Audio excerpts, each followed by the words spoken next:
The Gospel of Luke, the 21st chapter. Jesus looked up and saw rich people putting their gifts from the treasury into the treasury. He also saw a poor widow put in 2 small copper coins.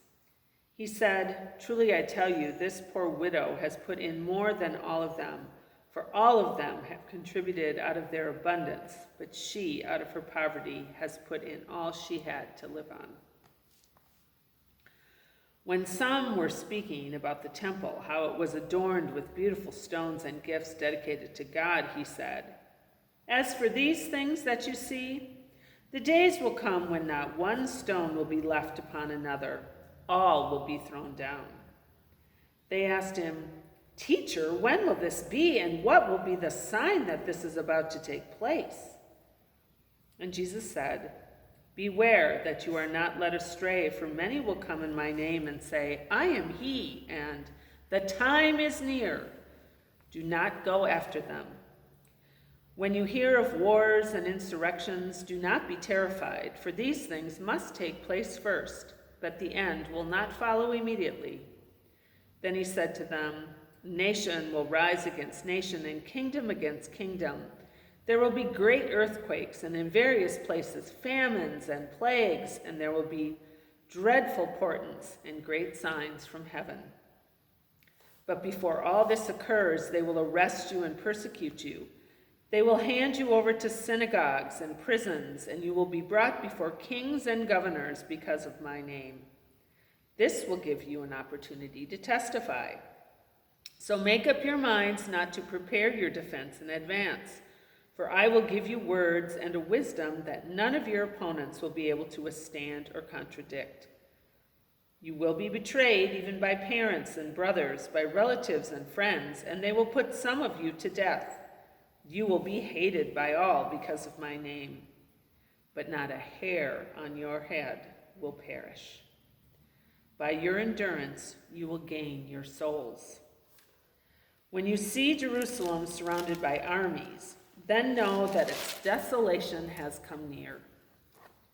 Then those in Judea must flee to the mountains, and those inside the city must leave it, and those out in the country must not enter it. For these are days of vengeance, as a fulfillment of all that is written. Woe to those who are pregnant and to those who are nursing infants in those days, for there will be great distress on the earth and wrath against this people.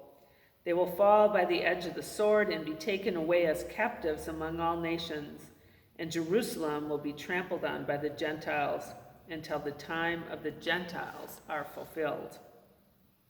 There will be signs in the sun, the moon, and the stars, and on the earth, distress among nations, confused by the roaring of the sea and the waves.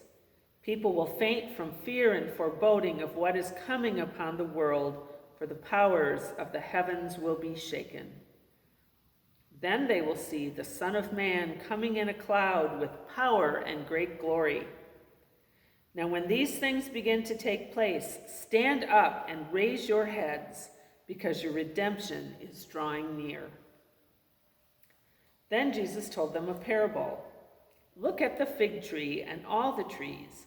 As soon as they sprout leaves, you can see for yourselves and know that summer is already near. So also, when you see these things taking place, you know that the kingdom of God is near. Truly, I tell you, this generation will not pass away until all things have taken place.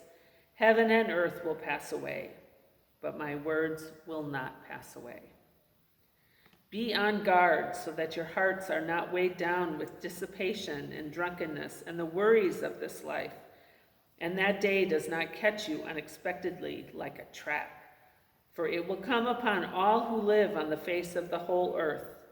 Be alert at all times, praying that you may have the strength to escape all these things that will take place and to stand before the Son of Man." Every day Jesus was teaching in the temple, and at night he would go out and spend the night on the Mount of Olives, as it was called. And all the people would get up early in the morning to listen to him in the temple.